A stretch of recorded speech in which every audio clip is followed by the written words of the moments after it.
สบายดีเด้อน้องทองโดยสวัสดีพากันเฮ็ดหยังมื้อพอจิบุกฟ้าเฮือนน่ะนะเอาใช้ไหมใช้จ้ะคอยอันนั้นเล่มเหรอมันนับถนี่เล่มมาอืมเบิดเด้อเบิดคักได้เนาะโดยเบิดครั้งแล้ววันนี้ก็เล่มก็ดีได้จองฟ้าอ๋อมันนี่ก็น่าจะได้อยู่แต่ฟ้านี่ไปฟ้านี่ก็เบิดเลยอืมใช้เบิดพี่น้องเนาะใช้เบิดแล้วก็บ่มีใช้มีแต่ว่าเบิ่งไปพี่น้องเนาะเบิ่งไปก็คือว่านั่นแหละน้องเพียงเนาะคือว่าเฮาสิ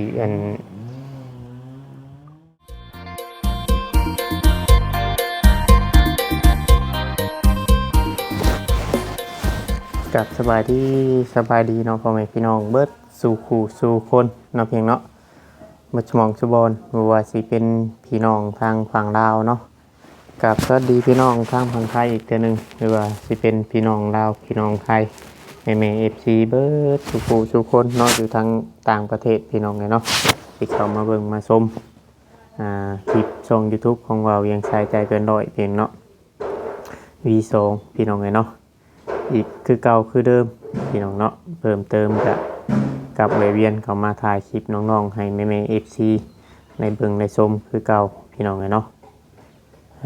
พี่น้องเลยหลังจากเสร็จสิ้นจากบุญบ้านวาเวียงเป็นบุญบังไฟเนาะเพียงเนาะก็เด่นกันอย่างสนุกสนานพี่น้องเนาะก็มีการถ่ายคลิปลงให้พ่อแม่พี่น้อง FC ได้เบิ่งได้ชมนำกันอยู่แต่เป็นบางคลิปอาจสิติดเสียงเพลงอาจสิติดนั่นนี่นะบ่เวียงกระดบออกไปนำเนาะพี่น้องเนาะแค่ว่าถ่ายให้พ่อแม่พี่น้องFC ในเบิ่งในชมนำกันเป็นบางช่วงบางข่าวเนาะเพียงเนาะแต่บ่เป็นหยังพี่น้องเนาะก็คือหลายๆคนก็คือจะเห็นใน YouTube หลายๆช่องเนาะพี่น้องที่ว่าเพิ่นเข้าไปถ่ายพี่น้องเนาะเพิ่นถ่ายคลิปในงานมื้อนั้นเนาะเพียงเนาะก็หลายอย่างหลายหมู่บ้านเนาะพี่น้องก็ไปรวมกันกับคนก็หลายพี่น้องเนาะเป็นบุญบ้านโคกใหญ่พี่น้องเลยแล้วก็เช็ดจากเวียกจากงานเมื่อวานนี่ก็มีการล้างบ้านเนาะเพียงเนาะแบบว่าเฮาได้บุญเฮาได้หยังนะเฮาต้องทำพิธีแบบปัดกวาดนะพี่น้องเนาะปัดกวาดแล้วก็ทำตามพิธีของบ้านเฮาที่เคยเฮ็ดแต่ปู่ย่าตายายเนาะตั้งแต่ทวดตะกี้พุ่นแหละพี่น้องเนาะเพราะว่าเฮาก็เกิดมาก็เห็นเพิ่นเห็นแบบนั้นโดดนั่นนะพี่น้องแต่มันแล้วมันเสร็จสิ้นแล้วก็กลับมาถ่ายเวียกงานทั้งนี้คือเก่าวันมาอัปเดตน้องๆให้แม่ๆ FC ในเบิ่งในชมไปพร้อมๆกันพี่น้องเนาะก็มีหลายกรณีเนาะเพียงเนาะบางอันนั้นเฮาก็บ่ได้แจ้งให้ FC ฮู้ขนาดพี่น้องในอันเฮาหยุดเมื่อวานช่วง3มื้อเฮาบ่ได้เข้ามาเนาะก็เฮาก็บ่ได้นั้นมาเบิ่งน้องๆนี่แหละพี่น้องเฮ็ดเวียกว่าเวียกงานของจุเพิ่นไปสิไปต่อแนวใดเนาะพี่น้องเนาะเพราะว่าตามเห็นในคลิปก็บ้านแต่ละหลังก็งบประมาณเบิดเนาะพี่น้องเนาะขาดเกินในช่วงนี้พี่น้องปกติเพิ่นแนะเนาะพี่น้องเนาะคือผู้รักผู้ใหญ่ใจดีก็บางทีเพิ่นก็อาจสิบ่ทวงบ่ทันเนาะพี่น้องเนาะในเรื่องเงินเรื่องคำพี่น้องเนาะอย่างคือเฮาเคยบอกกันแหละพี่น้องแบบว่าการที่เป็นสะพานบุญนี่ช่วยเป็นสะพานบุญให้แล้วก็ช่วยถ่ายคลิปให้พ่อแม่พี่น้อง FC หรือว่าผู้ใจบุญเห็นหรือว่าผู้ใดอยากจะช่วยเนาะพี่เนาะเดี๋ยวเฮาก็ช่วยถ่ายให้เบิ่งเดี๋ยวถ้าว่าเพิ่นเห็นเฮาก็มาสานต่อหรือว่าเป็นสะพานบุญให้ไล่แต่ถ้าว่าเพิ่นบ่เห็นแล้วก็ถ้าเบิดงบบ่ดีก็อาจสิค้างไว้ก่อนเนาะพี่น้องหรือว่าถ้ามีผู้ใหญ่ใจดีจะคอยซัพพอร์ตหรือว่าในนั้นในนี่ก็คอยเป็นคอยไปพี่น้องให้เบิ่งไปเรื่อยๆเนาะสำหรับบ้านของน้องๆแต่ละหลังนี่ก็นั้นแต่สำหรับน้องจ้อยเนาะพี่น้องเนาะก็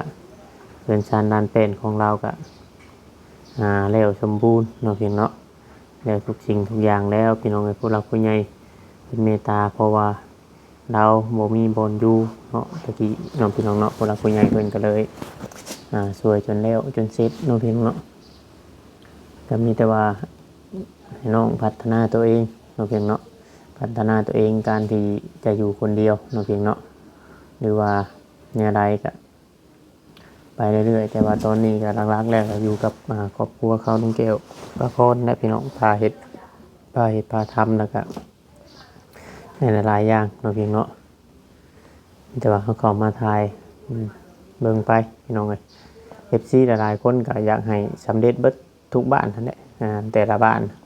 มันก็ขึ้นอยู่กับกำลังผู้รักผู้ใหญ่เนาะพี่เนาะ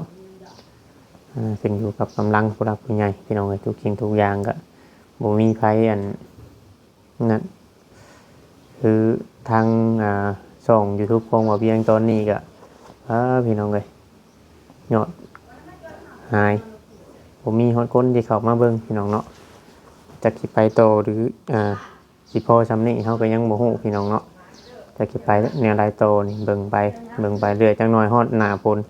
ยามดำไห้ดำนานี่ก็อาจจะได้ดำไห้ดำนาเนาะเพียงเนาะอาจจะเฮ็ดให้หน้าโตไปมีแต่ว่าอีบ่โดนเด้พี่น้องเอ้ยยังเหลือประมาณเดือน2เดือนนี่แหละพี่น้องเนาะว่าช่วงนี้มันก็เป็นหน้าฝนหน้าหยังแล้วฝนก็เริ่มตกลงแล้วพี่น้องเนาะแต่ว่าเมื่อคืนนี่ตกอยู่ทางบ้านมาทางนี้คือสิบ่ตกพี่น้องเนาะแถวบ้านเรายังทางเข้าบ้านนี่มีน้ำอ่างพุ่นนะพี่น้องเอ้ยฝนตกเมื่อคืนเข้าสู่กับรูนี่มาก็มันก็เริ่มไปใช้มาใช้ก็เริ่มลำบากแน่น้องพี่น้องถ้าเป็นยามฝนบางทีแบบยามนั้นเนี่ยอาจจะตกตอนเช้าหรือว่าตกรัดเช้านะเขาก็ออกไปบ่ได้คือเก่าน้องพี่เนาะจังใดก็ให้กำลังใจน้องพี่เนาะให้กำลังใจกันในเด้อพี่น้อง FC หรือว่าแม่ๆที่คอยเบิ่งคอยชมน้องพี่เนาะแต่ละอย่างบ้านทุกๆหลังทุกๆตอนน้องพี่เนาะว่าสิไปซำใดมาซำใดว่าสิสำเร็จเบิดทุกหลังบ่น้องพี่เนาะนั่นแหละมีแต่ว่า FC เนี่ยให้กำลังใจพี่น้องเนาะซีให้กำลังใจแล้วคอยกดไลค์กดแชร์น้องพี่เนาะกดไลค์กดแชร์เพื่อจะให้ผู้ใหญ่ใจดีหรือว่าผู้ใหญ่ใจบุญผู้เพิ่นอยากจะช่วยน้องพี่เนาะช่วยน้องๆให้มันแล้วแต่พี่น้องเนาะแล้วก็ในกรณีคอมเมนต์แนวไรมันนั่นลบแนวไรมันนั่นก็งั้นนั่นนำเนาะเพียงเนาะ FC ผู้ลังบางเทื่อก็คอมเมนต์แนวทางมันนั่นบ่ถูกต้องก็หลายอย่างพี่น้องเนาะเฮาก็ห้ามเพิ่นบ่ได้หรอกพี่น้องเนาะมีแต่ว่าเฮาสิอัปเดตน้องๆนี่แหละให้พ่อแม่พี่น้องได้เบิ่งได้ชมนํกันไปเรื่อยๆจังไดก็ไปเบิ่งไปชมแล้วสิถ่ายรอบๆเพื่อนน้องจ้อยหลังจากเฮาบ่ได้มาหลายมื้อเนาะเพียงเนาะ3มื้อเนาะพี่น้องเนาะบ่เพียงบ่ได้เข้ามาจังไดก็เบิ่งชมนํกันพี่น้องเนาะบรรยากาศแดดจะนั่นคือเก่าพี่น้องเนาะนี่ก็แดดอบอ้าวถึงฝนสิตกก็ยังอบอ้าวคือเก่าพี่น้องเอ้ยแต่อันนั้นก็ทั้งนั้น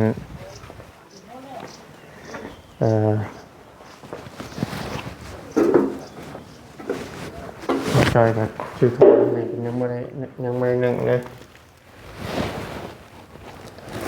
เป็นเจาะบางเก็บมาให้ก็ยังไม่ได้นึ่งเลยพี่น้องเพราะว่าทางประพรเพิ่นให้เฮ็ดอยู่เฮ็ดกินอยู่พุ่นเมืองเขาข้างหน้ากินมันยังน้ำซุปเพิ่นนี่แหละพี่น้องเนาะ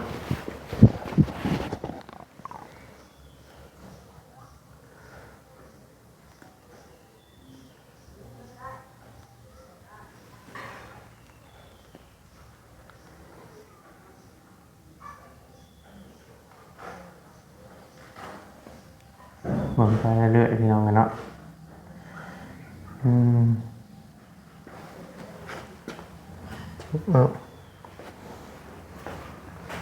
น้ำข้างในเปิดน้ำไว้ปกติพี่น้องเนาะ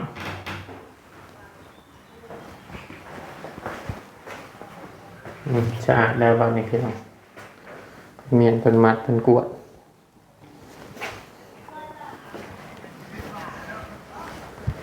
ถ่ายพ่อแม่พี่น้องได้เบิ่งได้ชมร่วมกันหรือว่าซีประตูนี่ เขาทาเบิดทางนอกทางในเขาเปลี่ยนทาเป็นสีใหม่เบิดพี่น้องทาเป็นสีใหม่เบิดห้องน้ำข้างในสีบานประตูมายังเขาทาเป็นสีแดงดูเบิดเลยพี่น้องเนาะเห็นมันงามนี่ขนาดความอบอ้าวความหอดมาขนาดนี้เด้อพี่น้องเก็บกวดเงินบางจุดขยะมีแต่ตัวนี้แหละพี่น้องบอกให้น้องเจ้าอยู่วันทรายเข้ามาใส่ก็ยังบ่นั่นอยู่มีอยู่มาหายไปพื้นไฟมันยังครบมีเช็ดน้ำก็ได้ทั้งสองบ่อสองงานโต๊ะตังมีแต่ว่าทายคนพี่น้องในเบิ่งในชมได้นั่นน้องๆเป็นสีเฮ็ดเพื่อนอันน้องถวยอันน้องถวยบ่มีจังไดตามกัน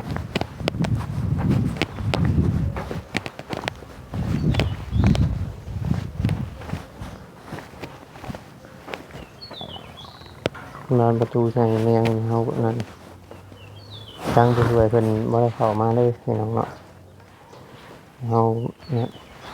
เพิ่นท่าแล้วหรือบ่ไม่ได้สีกับเฮายังบ่จักเดี๋ยวตอนเว้นสิเข้าไปจบคลิปนี้สิเข้าไปเบิ่งถ่ายพ่อแม่พี่น้องเบิ่งมาตัวนี้หลังจากเฮ็ดเรือนน้องตัวทองง่ายๆมาอยู่ที่บ้านฝนตกฝนยังก็บ่ได้หัวแล้วพี่น้องเนาะฟังเบิ่งฤดูเดือน6ฤดูลมฤดูหยังไปออกมาแล้วแหละมันสิเป็นอะไรโตจังไดก็จังคอยนั่นกันคอยเบิ่งกันเพราะว่าFC เพิ่นก็เว้าหลายคนอยู่พี่น้องว่าให้เฮาซื้อต้นมะม่วงมาปลูกเพื่อจะให้มันนั่นเป็นห่มเวลาช่วงมันแดดหยังให้แดดมันหับออกมาที่เนาะให้แดดมันออกมาพี่เดี๋ยวก็เบิ่งไปนะว่าเขาสิเฮ็ดไปถึงขั้นเนาะเบิ่งไปFCอย่าพาปะอย่าพาทิ้งกันเบิ่งไปนำกันเพราะว่าจริงๆทุกอย่างมันอาจจะบ่แน่บ่นอนคือ FC เว้าเนาะพี่น้องเนาะก็คือเฮานั่นแหละคือเฮาเว้าเนี่ยพี่น้อง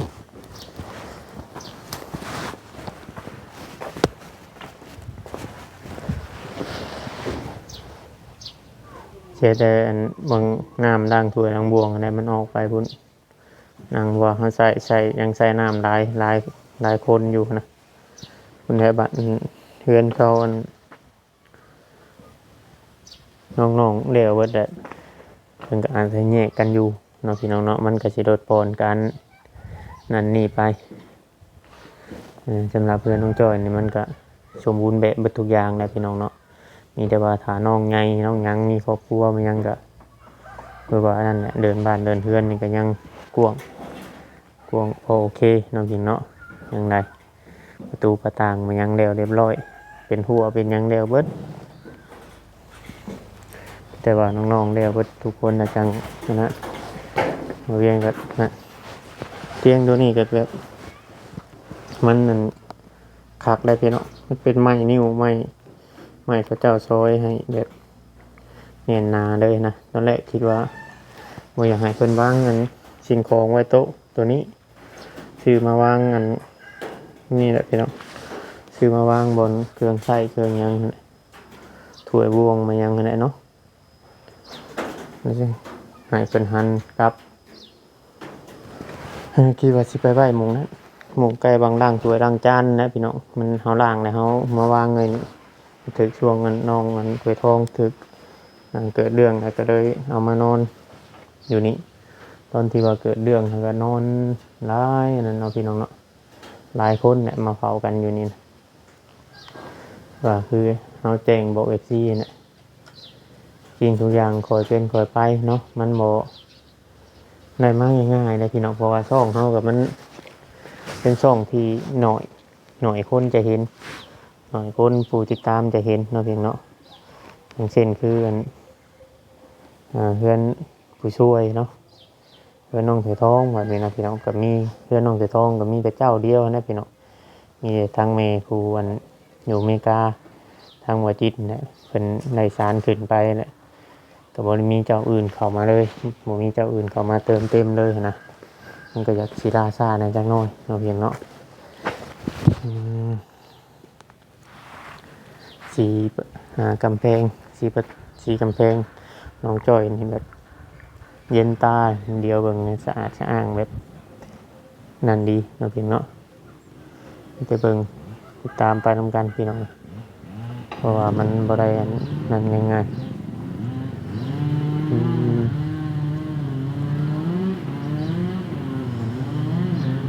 มีเสียงจักรเสียงหยังนะบัดนี้พี่น้อง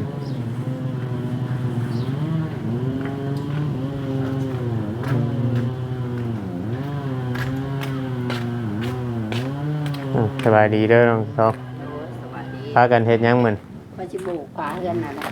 เอาใช้ไหมใช้ใช่ คอยอันนั้น เล่มเหรอ นับถนี่เล่มมา อืมเบิดเด้อเบิดคักแหละเนาะ โดยเบิดครั้งแล้ววันนี้ก็เล่มกับดีได้จองขา อ๋อ มันนี่ก็น่าจะได้อยู่แต่ขาหนึ่งใช่แต่ขาหนึ่งก็เบิดเลย อืมทรายเบิดพี่น้องเนาะทรายเบิดแล้วก็บ่มีทรายมีแต่ว่าเบิ่งไปพี่น้องเนาะเบิ่งไปก็คือว่านั่นแหละน้องเพียงเนาะคือว่าเฮาสิอัน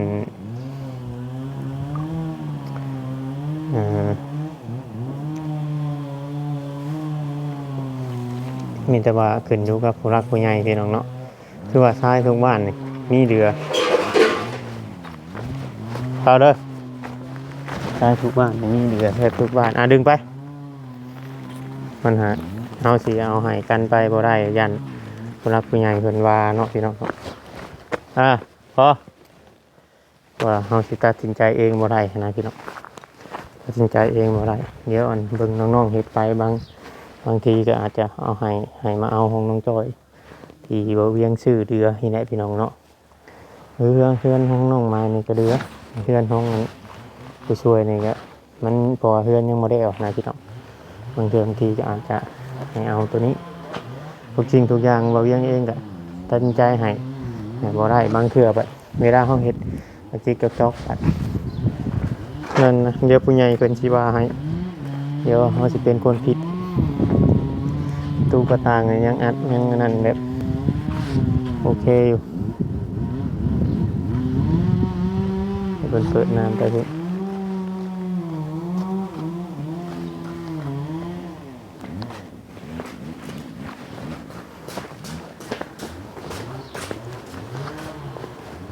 ปั๊มน้ำตัวนี้สิบอะไรเปิดตั้งแต่ตะกี้พุ่นไปจังจะไล่ตัวนั้นแต่ตัวนั้นมันสิแห้งกลัวเปิดตัวนั้นเลย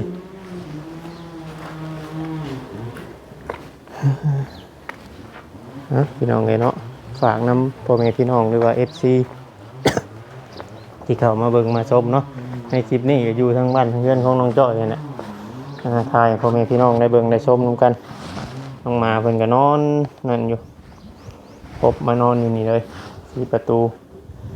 ยังเรียบร้อยเนาะพี่น้องเนาะเพื่อนน้องจ้อยคลิปนี้บ่เวียงก็สิขอจบลงไปก่อนถ้าว่าผิดพลาดประการใดก็ต้องกราบขอโทษขออภัยอะไรเดี๋ยวจะไปเบิ่งน้องๆสาวบกปลาสาวปลาอยู่ทางนั้นครับการใดก็ต้องกราบขอโทษขออภัย FC คลิปนี้ก็สิรำลาพ่อแม่พี่น้องไปอยู่ดีมีแฮงเบิดจุกูทุกคน FC ทั้งฝั่งไทยฝั่งลาวหรือผู้รักผู้ใหญ่เนาะที่เขามาเบิ่งมาชมเขามาเห็นก็ฝากนำพี่น้องเลยฝากกดไลค์กดแชร์ให้เวียงนำเนาะคลิปนี้ก็ลาไปก่อนเด้อพี่น้องเลยขอกล่าวคำว่าสบายดีเบิดจุกูทุกคนเด้อเนาะ